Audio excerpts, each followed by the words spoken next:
السلام علیکم ورحمۃ اللہ وبرکاتہ۔ نحمده ونصلي على رسوله الكريم، أما بعد، فأعوذ بالله من الشيطان الرجيم، بسم الله الرحمن الرحيم، فصل بربك واركب، صدق الله العظيم۔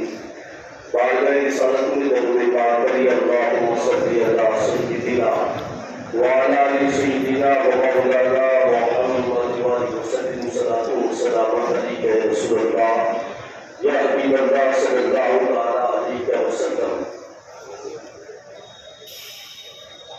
اللہ رب العزت کا اللہ کے ساری عظیم ہے کہ اس بات کا پروردگار عالم نے ہمیں عید اضحیٰ سی مبارک پربہار رونق عطا فرمائی۔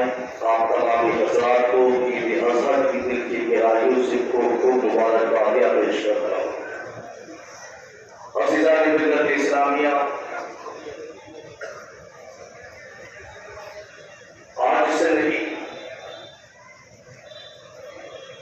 جب سے اسلام مکے کی سرزمین سے ابھر کر پوری عالم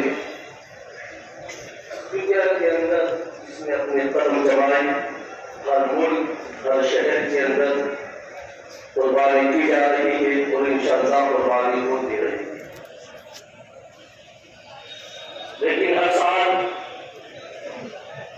جب بھی قربانی کا موقع آتا ہے، نئے نئے فتنہ انگیز لوگ فتنے چھوڑنا شروع کر دیا کرتے ہیں، اسلام کو ٹارگیٹ بنانا شروع کر دیا کرتے ہیں۔ کوئی کہتا ہے کہ صاحب جانور ہی کو قربان کرنے کی ضرورت کیا ہے، جو 10، 50، 60، 70 ہزار کا جانور ذبح کیا جاتا ہے، اس سے بہتر ہے کہ اتنی خیرات کر دی جائے، غریبوں کی مدد کر دی جائے، بیواؤں کا سہارا بن جائے انسان۔ آخر جانور ہی کو ذبح کرنا کیوں ضروری ہے؟ کیا خیرات کر کے یہ ثواب نہیں مل سکتا؟ تو یاد رکھیے، قربانی ہے کیا؟ قربانی اللہ رب العزت کا قرب حاصل کرنے کا ایک ذریعہ۔ قربانی تو ہم تک کیا کرتے ہیں؟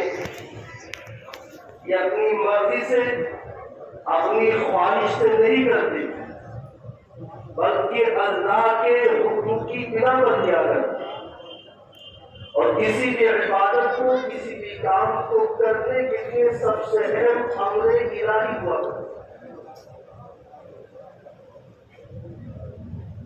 دوسری بات، آپ اندازہ لگائیں کہ اگر خیرات ہی کرنے کا حکم ہوتا تو اللہ کے رسول نے اپنی زندگی میں خیرات کی ہوتی، جبکہ قربانی 2 ہجری میں جب اللہ کے رسول تصدیق کا ہوتا تھا 2 ہجری تھی، 2 ہجری میں قربانی واجب ہوئی، اور اللہ کے رسول اپنی ظاہری حیات تک جب تک دنیا میں موجود رہے ہر سال قربانی کرتے رہے۔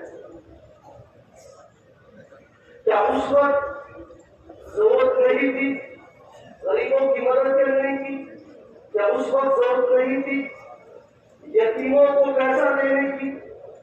آج سے زیادہ اس وقت ضرورت تھی، آج سے زیادہ اس وقت یتیم تھے، آج سے زیادہ اس وقت ضرورت تھی، لیکن اللہ کے رسول ایک نہیں، ہر سال 2 قربانی کیا کرتے تھے، ایک نہیں کرتے، ہر سال 2 قربانی کیا کرتے تھے۔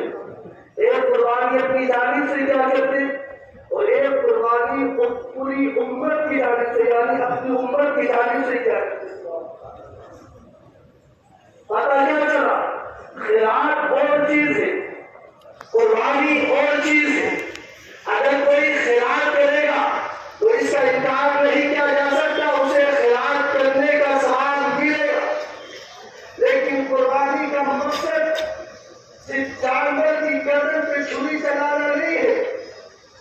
قربانی کے اندر بہت سی حکمتیں پوشیدہ ہیں۔ اللہ رب العزت نے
اپنی مال کو لٹا سکتا ہے یا نہیں لٹا سکتا ہے، اپنی دولت کو قربان کر سکتا ہے یا نہیں کر سکتا ہے، اپنی جان کا نذرانہ اپنے رب کی محبت میں دے سکتا ہے یا نہیں دے سکتا ہے۔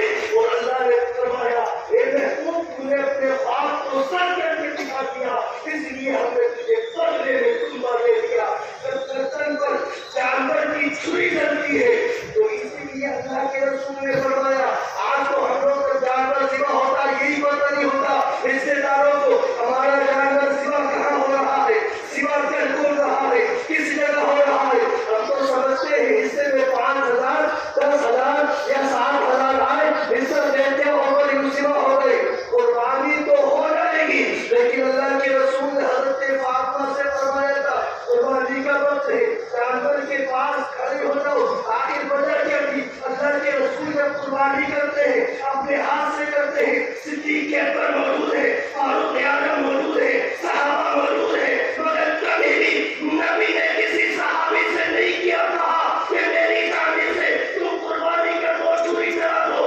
اللہ کے رسول نے جب تک قربانی کی اپنے ہاتھ سے جانور کو ذبح کیا۔ مقصد یہ ہے، یہ بتانا چاہتے ہیں اے لوگوں جب تم قربانی کو ذبح کرو تو وہ قصہ بھول جانا کہ ہم جانور کو ذبح کر رہے ہیں، لیکن اپنے رب کے لیے ہماری کچھ جان قربان ہونا تھی، ہماری جان ذبح ہونا تھی، لیکن اس کی شکل میں آج جانور کی گردن پہ لگی، آج چھری اپنی خواہشات پہ چل رہی ہے، جب چھری چلے تو قربانی جانور کی رہی، قربانی آزادیت کی ہونا چاہیے، قربانی اپنے گھر کی ہونا چاہیے، قربانی تکبر کی ہونا چاہیے، قربانی گناہوں کی ہونا چاہیے۔ اگر قربانی ہو تو للہیت کے لیے ہو، خلوص کے لیے ہو، صرف اللہ کے لیے ہو، وہ اپنی تمام خواہشات کو قربان کر دیا جائے، یہی عیدہ سے عزم لے کے جائے اور ارادہ لے کے جائے کہ جانور کی قربانی کے ساتھ اپنی تمام طرح